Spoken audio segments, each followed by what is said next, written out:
آمینہ کے لال، حضرت عائشہ کے سردار، سیدہ فاطمہ زہرا کے بابا، میرے حبیب کریم سید عالم صلی اللہ علیہ وسلم سے حضرت فاطمہ نے کہا یا رسول اللہ، جو بی بی اللہ کے قریب ہونا چاہے، جو رب کا قرب پانا چاہے، جو اللہ کی ولیہ بننا چاہے، مجھے کوئی نسخہ بتا دے میں عورتوں کو بتاؤں۔ تو میرے حبیب نے فرمایا جو بی بی جتنا گھر کے اندر رہے گی، جتنا گھر کے اندر رہے گی، جتنا گھر کے اندر رہے گی، اتنا ہی وہ اپنے رب کے قریب ہوتی جائے گی، اتنا ہی اللہ کا قرب پاتی جائے گی، اتنا ہی رب کریم کی ولیہ ہوتی جائے گی، اتنا ہی اللہ تبارک و تعالیٰ اسے اپنی قرب کی منازل طے فرمائیں گے۔ جتنی وہ گھر کے اندر رہے گی اتنی اللہ کے قریب رہے گی، اور جتنی سج دھج کے باہر نکلے گی، جتنی صبرے گی، اتنی وہ اللہ سے دور ہوتی جائے گی۔ جتنے قدم اس کے گھر سے دور نکلیں گے، اتنے ہی قدم اس کے اللہ کے قرب سے دور ہوتے جائیں گے، اتنے ہی قدم۔ مائیں تمہاری دعائیں قبول ہوں گی، میری ماؤں تب قبول ہوں گی جب تم گھر میں رہو گی۔ بیٹیوں، رب کریم کا قرب اس وقت نصیب ہوگا جب تم گھر کے اندر رہو گی۔ تم بھائی کے لیے مانگو گی تو اللہ تمہیں دے گا، بیٹے کے لیے مانگو گی تو اللہ تمہیں دے گا، شوہر کے لیے مانگو گی تو اللہ تمہیں دے گا۔ اگر چاہتی ہو کاروبار بڑھے، اگر چاہتی ہو رزق میں برکت ہو، اگر چاہتی ہو تمہارے گھروں میں امن ہو، سکون ہو، جو تم مانگو عرش کا مالک تمہیں عطا کرے۔ تو پھر میرے رسول نے نسخہ بتلایا ہے، پھر میرے کریم نے بتلایا، گھروں میں بیٹھی رہنا، جتنی گھروں کے اندر رہوگی اتنا ہی اللہ زیادہ درجہ عطا فرمائے گا، تمہاری دعائیں قبول کرے گا، تمہاری التجائیں اللہ مانے گا۔ میرے بھائیوں، میرے عزیزوں، عورت کے ساتھ جو ظلم اس معاشرے میں ہو رہا ہے، بے پردگی کا طوفان ہے، طوفان ہے بے پردگی کا۔ ایک بزرگ تھے درویش سے، سادے سے، وہ آئی صاحب کے پاس اکثر آیا کرتے تھے، تو تھے بڑے سادے اور تھے بڑے نیک، پڑے ہوئے نہیں تھے، جاگ رہے ہیں آپ حضرات، نیک بڑے تھے۔ تو ایک دن نا پردے پہ بحث ہو رہی تھی، بیٹھے تھے کچھ لوگ تو بات کر رہے تھے، کہہ رہے تھے کہ جناب عورت کو نقاب پہننا چاہیے، برقع اوڑھنا چاہیے، کچھ کہہ رہے تھے ٹوپی والا برقع اچھا ہے، کچھ کہہ رہے تھے فلاں زیادہ اچھا ہے، باتیں ہو رہی تھی، کوئی آیت پڑھ رہا تھا، کوئی حدیث پڑھ رہا تھا، علماء بابا جی سادے سے بیچ میں بیٹھے تھے۔ میں نے ان کی طرف توجہ کی، میں نے کہا بزرگوں آپ بھی تو کوئی جواب دینا۔ کہنے لگے مولوی صاحب مجھے حدیثیں نہیں آتی، کہنے لگے مجھے آیتیں اور حدیثیں مجھے نہیں آتی، آیتیں اور حدیثیں، پر پردہ بڑا ضروری ہے، یہ میری عقل میں بات آ گئی ہے۔ تو میں نے کہا وہ کس طرح؟ کہنے لگا یہ تو چھوٹے سے بچے کی بھی عقل میں آ جاتی ہے۔ میں نے کہا صاحب ہمیں بھی سمجھا دیں، چلیں ہمیں کو بات مل جائے، آپ چلیں، اگر آپ نے علم نہیں پڑھا تو عمر تو آپ کی زیادہ ہے نا، آپ نے بزرگوں سے باتیں سنی ہیں۔ تو کہنے لگے بیٹا میرا چھوٹا سا پوتا ہے، وہ بازار سے ٹافی خرید کے لاتا ہے، اگر ٹافی کے اوپر سے کاغذ اتار دیتا ہے نا تو ٹافی میں مکھیاں بیٹھنی شروع ہو جاتی ہیں، ٹافی میں مکھیاں بیٹھ جاتی ہیں، جب تک اس کے اوپر وہ لفافہ رہتا ہے، کاغذ رہتا ہے، اس پہ مکھیاں، اللہ کرے آپ کو سمجھ آئے، اللہ کرے آپ کو سمجھ آئے، اللہ کرے اس درویش کی بولی ٹکرا جائے۔ کہنے لگے جب تک تو اس کے اوپر کاغذ رہا تب تک اس پہ مکھیاں، اور جب اس کے اوپر سے کاغذ اتر گیا تو مکھیاں بیٹھ گئیں۔ کہنے لگے 4 سال کا میرا پوتا، میں نے منت کر دی کہ کھا لو، کہنے لگا میں نہیں کھاتا، اس پہ مکھیاں بیٹھ گئی ہیں، میں نہیں کھاتا، گندی ہو گئی ہے، میں نے یہ ٹافی نہیں کھانی۔ کہنے لگے میں بوڑھا آدمی دوبارہ دکان پہ گیا، جدوجہد کر کے نئی ٹافی لایا، بیٹے کو کہا کھا لو، اب اس نے کھائی۔ کہنے لگے مجھے سمجھ میں آ گئی، جو بی بی پردہ کرے گی اس پہ مکھیاں نہیں بیٹھیں گی، جو عورت پردہ کرے گی اس پہ مکھیاں، اور اگر اس پہ مکھیاں بیٹھ گئیں تو پھر وہ کسی کے لیے قابل قبول ہے۔ اور اگر پردے میں چھپی رہی اور بھائی قیمتی چیزوں کو غلاف چڑھتے ہیں، کسی نے کبھی کیمسٹری غلاف پہ نہیں چھپائی، فزکس نہیں چھپائی، کبھی کسی شاعر ادیب نے اپنا لکھا ہوا شاعری کا کلام نہیں چھپایا، غلاف جب بھی چڑھتا ہے قرآن پاک پہ چڑھتا ہے۔ میرے بھائی کروڑوں اور اربوں اور خربوں کا مکان بنا کے لوگ اس کو غلاف نہیں چڑھاتے، غلاف جب بھی چڑھتا ہے بیت اللہ کو ہی چڑھتا ہے۔ جو چیز قیمتی ہوتی ہے وہ غلاف پہ ہوتی ہے۔ میری بہنوں، میری بیٹیوں، اگر تم اپنے آپ کو قیمتی بنانا چاہتی ہو تو غلاف میں چھپ جاؤ، تمہاری قیمت بڑھ جائے گی، تمہارا وقار بڑھ جائے گا، تمہاری عظمت بڑھ جائے گی۔ میرے حبیب نے فرمایا جتنی گھر کے اندر رہو گی، دنیا تو دنیا رہی، اللہ کی نظر میں تمہاری قیمت بڑھ جائے گی، رب کریم کی نگاہ میں تمہارا وقار بڑھ جائے گا، اللہ کی نظر میں تمہاری عظمت بڑھ جائے گی۔ اور جب عورت نکلتی ہے، جب وہ گھر سے نکلتی ہے، میرے حبیب کریم علیہ السلام نے فرمایا عورت چھپانے کی چیز ہے، چھپانے کی چیز ہے، چھپانے کی، یہ قیمتی ہے، یہ خزانہ ہے، اسے چھپا کے رکھو۔ فرمایا جب یہ گھر سے نکلتی ہے، فرمایا اور کوئی دیکھے نہ دیکھے، شیطان اسے دیکھتا ہے، شیطان وسوسہ اندوزی کرتا ہے، شیطان اسے دیکھتا ہے۔ اور حبیب کریم سید عالم صلی اللہ تعالیٰ علیہ وسلم جب بات کرتے تھے، جب لفظ بیان کرتے تھے، محتاج جملے بولتے تھے، بڑا کم، رحمت للعالمین نبی کی زبان سے بڑا کم سخت جملے نکلتے تھے۔ میرے حبیب نے لفظ ادا کیے، سخت جملے۔ میرے کریم نے فرمایا جو عورت، یہ جو مائیں بہنیں سن رہی ہیں، خدا را آگے پہنچائیں، آپ بھی گھر میں جائیں تو یہ والا واز اپنے گھر میں پہنچائیں، سنائیں، خدا را سنائیں، خدا را۔ روز ایک قیامت ٹوٹتی ہے، اور میرے بھائی لاکھوں عزت دار لوگ اپنے تکیے پہ منہ رکھ رکھ کے روتے ہیں، اس لیے کہ وہ بچی جس کے بارے میں کہتے تھے ہمیں اعتبار ہے، اعتبار، اعتبار کا لفظ بول کے باپ جو ظلم کرتا ہے اپنی بیٹی پہ، بھائی اعتبار کا لفظ بول کے ظلم کرتا ہے بہن پہ، اعتبار کا جملہ بول کے زیادتی کرتے ہیں ہم اپنی جانوں پر۔ حضرت جنید بغدادی صوفیاء کے سرخیل صوفیاء کے، ان سے ایک شخص کہنے لگا مجھے بیٹی پہ اعتبار ہے، میں اس کو فلان جگہ داخل نہ کرا دوں، پڑھ لے۔ آپ فرمانے لگے تجھے اعتبار ہے تو کیا اللہ کے رسول کو اعتبار نہیں تھا؟ یہ تو نے کیسا لفظ بولا؟ تجھے اعتبار ہے، نبی پاک کو نہیں تھا؟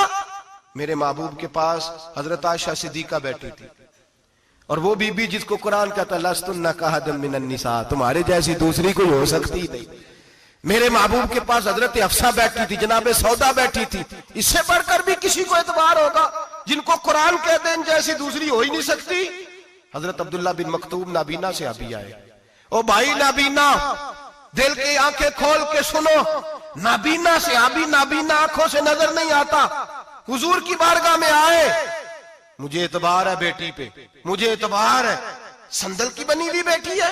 حور ہے تیری بیٹی، اس کے قریب گناہ نہیں جاتا، یہ تو زیادتی کر رہا ہے اپنی بیٹی پہ، یہ جملہ بول کے تو ظلم کر رہا ہے، تو ظالم اور فاجر ہو گیا جب تو نے یہ کہا کہ مجھے اعتبار ہے۔ میرے حبیب پاک سے بڑھ کر کس کو اعتبار ہوگا؟ میرے کریم رسول سید عالم نور مجسم صلی اللہ تعالیٰ علیہ وسلم نے فرمایا، حضرت عائشہ تھی، حضرت حفصہ تھی، حضرت سودا تھی، عبداللہ ابن مکتوم نابینا آئے تو میرے نبی نے فرمایا بیبیوں پردہ کرو، بیبیوں بول کے بتائیے، بیبیوں، سارے بولیے بیبیوں، اللہ کرے یہ آواز گونج جائے پورے معاشرے میں، بیبیوں۔ میرے نبی نے جملہ کہا بیبیوں پردہ کر لو، پردہ کرو، نظریں جھکاؤ، نقاب اوڑھو۔ ایک زوجہ بولی حضور انہیں تو نظر نہیں آتا، وہ تو بیچارے نابینے ہیں۔ ترمذی میں حبیب پاک کے لفظ سنیے، یا رسول اللہ انہیں تو نظر نہیں آتا۔ میرے رسول نے فرمایا تمہیں تو نظر آتا ہے نا، تم تو اندھی نہیں نا، وہ ایک مرد آیا ہے، وہ ایک صحابی آیا ہے، تمہیں تو نظر آتا ہے، تمہاری آنکھیں تو ہیں، اسے فتنہ آئے نہ آئے تمہیں نظر آتا ہے، خبردار پردہ کرو، آنکھیں جھکاؤ، چہروں پہ نقاب ڈالو۔ حضرت جنید بغدادی فرمانے لگے اگر میرے رسول پاک اپنی ازواج کو کہتے ہیں پردہ کرو اور تو کہتا ہے مجھے اعتبار ہے، اگر نبی پاک اپنی بیٹی حضرت فاطمہ کو کہتے ہیں پردہ کر، تو کہتا ہے مجھے اعتبار ہے۔ جناب جنید بغدادی مزید بولے، آپ فرمانے لگے اگر حسن بصری پڑھانے والا ہو، رابعہ بصری پڑھنے والی ہو، اور بیچ میں قرآن پاک پڑھا ہوا ہو، پڑھانے والا حسن بصری، پڑھانے والے حسن بصری جنہوں نے مولا علی شیر خدا کی صحبت پائی، جنہوں نے ام المومنین حضرت ام سلمہ کے گھر میں پرورش پائی، فرمایا پڑھانے والا حسن بصری، پڑھنے والی رابعہ بصری، وہ بی بی جو دعا مانگے تو اللہ مردہ اونٹ کو زندہ فرما دے۔ فرمایا پڑھانے والا حسن بصری ہو، پڑھنے والے رابعہ بصری ہو، اور جو پڑھا جائے وہ قرآن ہو۔ فرمایا قسم اللہ کی عزت کی میں پھر بھی انہیں پڑھنے پڑھانے کی اجازت نہیں دیتا، میں پھر بھی انہیں تنہائی میں بیٹھنے کی اجازت نہیں دیتا، میں پھر بھی انہیں اکیلے رہنے کی اجازت نہیں دیتا، اس لیے کہ یہ حسن بصری ہیں اور منع کرنے والے امام الانبیاء ہیں، اس لیے کہ یہ رابعہ بصری ہیں اور منع کرنے والے سید الرسل ہیں، خبردار پھر بھی اجازت نہیں۔ میرے نبی کریم علیہ السلام بولے، حضور کی بارگاہ میں صحابہ نے عرض کیا کہ یا رسول اللہ صلی اللہ علیہ وسلم اگر کوئی نیک آدمی کسی نیک عورت کے ساتھ بے پردہ ہو، نیک آدمی، وہ پیر گناہگار نہیں جس کے پاس بیویاں جاتی ہیں، وہ گناہگار نہیں، وہ تو مجرم ہے، وہ خالی گناہگار نہیں، وہ تو پاپی ہے، وہ خالی گناہگار نہیں، وہ تو دین کا ڈاکو ہے، ڈاکو وہ تو فاسق ہے، وہ تو دین کی حدیں توڑنے والا ہے، وہ تو اس کو تو گھسیٹا جائے گا قیامت کے دن، جو عورتوں سے بے پردہ ملتا تو گھسیٹا جائے گا۔ لیکن سوال یہ ہے وہ خامد کدھر ہوتا ہے جس کی بیوی پیر کے پاس اکیلی جاتی ہے؟ سوال یہ ہے وہ بھائی کدھر ہوتا ہے جس کی بہن پیر کے پاس اکیلی جاتی ہے؟ سوال یہ ہے بیٹا کدھر ہوتا ہے جس کی اماں اکیلی جاتی ہے؟ میرے نبی رحمت، نور مجسم، شفیع معظم، سرور کون و مکان، سیاح لامکان صلی اللہ علیہ وسلم کی خدمت عالی مرتبت میں صحابی نے پوچھا کہ یا رسول اللہ اگر نیک ہو بندہ، بی بی بھی نیک ہو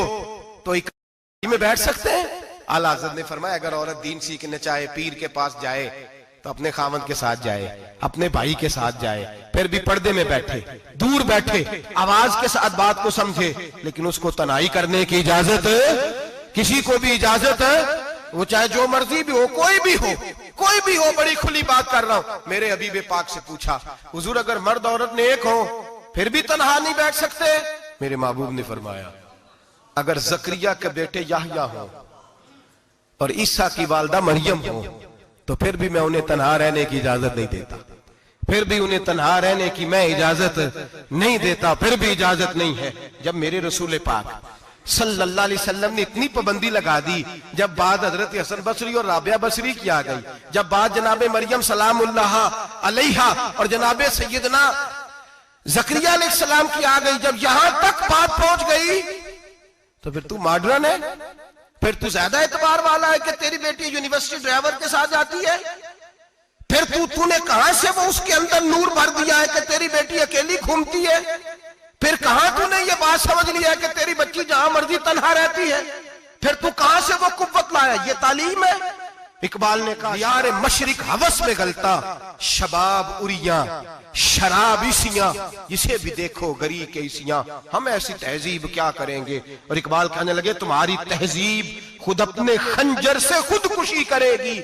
اس لیے کہ جو شاخ نازک پہ بنے گا آشیانہ وہ ناپائیدار ہوگا۔ میرے بھائی ہم لوگ پہلے ہاتھ میں آگ کا انگارہ دیتے ہیں، پھر کہتے ہیں بیٹے تو نے جلنا نہیں، ہم پہلے اس کو ساری سہولیات دیتے ہیں، پھر کہتے ہیں تو نے بگڑنا نہیں۔ میرے نبی رحمت، نور مجسم، شفیع معظم صلی اللہ علیہ وسلم نے فرمایا جو بی بی بن سور کے بازار جائے، میری طرف دیکھیں، آنکھیں کھول کے دیکھیں، یہ حدیث آپ نے سنانی ہے، انشاءاللہ بولیے، سنائیں گے انشاءاللہ تعالی؟ بول کے انشاءاللہ کہیے آپ کو ثواب ہوگا، سنائیں گے انشاءاللہ؟ میرے نبی کریم صلی اللہ علیہ وسلم نے فرمایا جو عورت بن سور کے بازار جائے، اب تو خیر بیویاں برقع پہن کے جاتی، برقعے پہ بھی کڑھائی کی گئی، برقعے پہ بھی کام کرایا، برقعے پہ جو کام اور نقش نگاری ہوئی ہے وہ 10,000 کی ہے۔ برقع پردے کے لیے پہننا تھا، دکھانے کے لیے۔ یہ کیسا برقع ہے کہ اس نے برقع بھی پہنا ہوا ہے اور برقع بھی اس نے فیشن والا پہن لیا ہے؟ یہ کس طرح کا؟ اس تو پردے کو پردے کی ضرورت پڑ گئی۔ یہ کیسا پردہ ہے کہ جو پردے کو پردے کی ضرورت ہے؟ برقع تو اس لیے ہوتا ہے کہ مجھے دیکھے کوئی نہ، اور اس نے تو پہنا ہی اس لیے کہ ذرا لوگ دیکھیں تو صحیح میں نے کتنا قیمتی پہنا ہے۔ اس حجاب کو حجاب کی ضرورت پڑ گئی۔ میرے حبیب پاک علیہ السلام نے فرمایا بلا ضرورت، عورت کو اجازت ہے بیمار ہو تو ڈاکٹر کے پاس جائے، عورت کو اجازت ہے ضرورت پڑ جائے گھر میں سودا سلف نہ آتا ہو تو لینے چلی جائے، عورت کو اجازت ہے اگر گواہی کی ضرورت پڑ جائے تو پردہ کر کے قاضی عدالت کے پاس گواہی دینے جائے، عورت کو اجازت ہے حج پہ جائے، عورت کو اجازت ہے عمرے پہ جائے، عورت کو اجازت ہے کہ اگر کسی وقت جہاد کے لیے عورتوں کی ضرورت پڑ گئی تو حضرت فاطمہ اور جناب عائشہ کی سنت ادا کرے، جہاد کو جائے۔